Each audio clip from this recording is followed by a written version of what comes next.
Good morning, everyone. I am State Representative Amy Elik, and I represent the 111th District, which includes a portion of Madison County. In early May, I joined my Republican colleagues in a press conference to express our serious and legitimate concerns about Governor Pritzker and the House Democrats' budget. We called out the Democrats for using overinflated budgetary projections and the tactics they were planning to use so that they could say that Illinois' fiscal year 26 budget is balanced.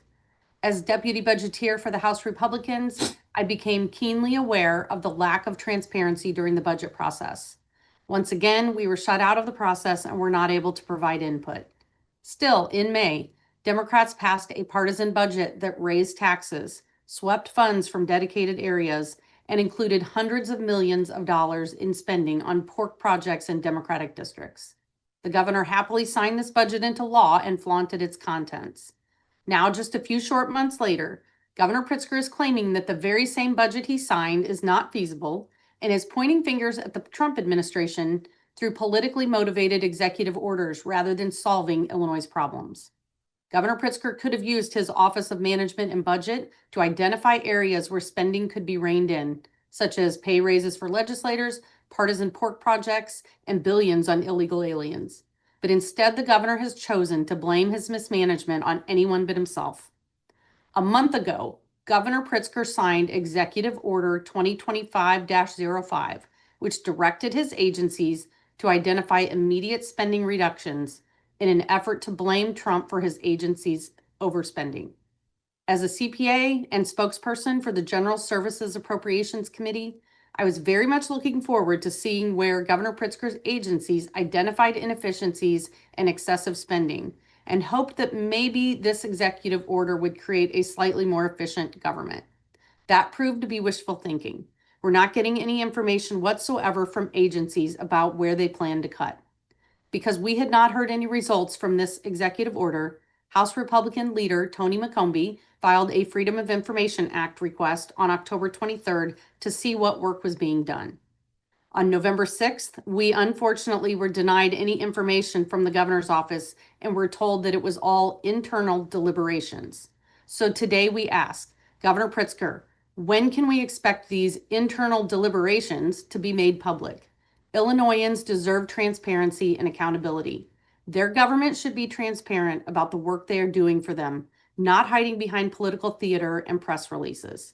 House Republicans' message is simple: respect taxpayers and live within our means. It's time for Governor Pritzker to stop using his office to campaign for president and get our house in order.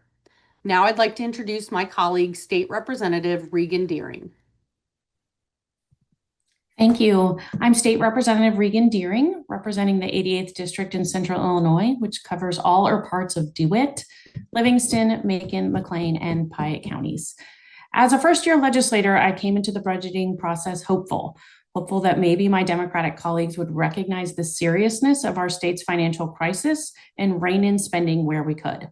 After all, in his State of State address in February, Governor Pritzker preached that the Illinois legislature needed to make hard sacrifices and ensure spending was moderate so that we could live within our means. Unfortunately, we all saw how that panned out. Another bloated budget signed, nearly $2 billion more than last year. More taxes, more spending, and less opportunities for hardworking Illinoisans. In May, I penned an op-ed to the Chicago Tribune issuing a sharp warning about the budget. Illinois families are being asked to pay more while getting less in return, and this still rings true. In Springfield, the budgeting process isn't based in reality because in the real world, when monies get tight, businesses and families prioritize, stretch, and reform, not rely on hopeful revenue streams to close the gaps. The Illinois families I'm talking to have to balance their own budgets at home and spend within their means. The government should simply be required to do the same. Earlier this year, I filed House Bill 3792 in requiring the government to, at the very least, pass a budget that is actually balanced. Governor Pritzker and the Illinois Democrats continue to prove themselves year after year, politics over people. This is what failed leadership looks like, and Illinoisans are paying the price. Rather than cutting waste, Illinois Democrats would rather raise taxes and continue their abusive cycle on Illinoisans' politics. This is an unethical governance method, and it needs to stop. It's time Governor Pritzker and his people are reminded of why they're here, to make Illinois a better place and a state where people want to put roots down, not one where we are known for our mass exodus. Instead of eyeing a bid for higher office, Governor Pritzker needs to do the job he was elected to do here in Illinois. We're ranked at the top of almost every tax list that's published. In March, a Wallet Hub study reported that Illinoisans pay the highest combined taxes of any other state in the nation, coming to more than 16.5% of our incomes spent on taxes annually. And for what? To fund shortfalls in Chicago, pay raises for legislators, to give illegal aliens top-of-the-line benefits. It's simply shameful that our governor gets away with smoke and mirror tactics, dangling executive orders like this in the face of Illinoisans and then taking it back when he knows he can't deliver. The people of Illinois who haven't left or been pushed out are fed up, and so am I. We can do better, we can do more, and we can do right by the people of Illinois. Simply put, enough is enough.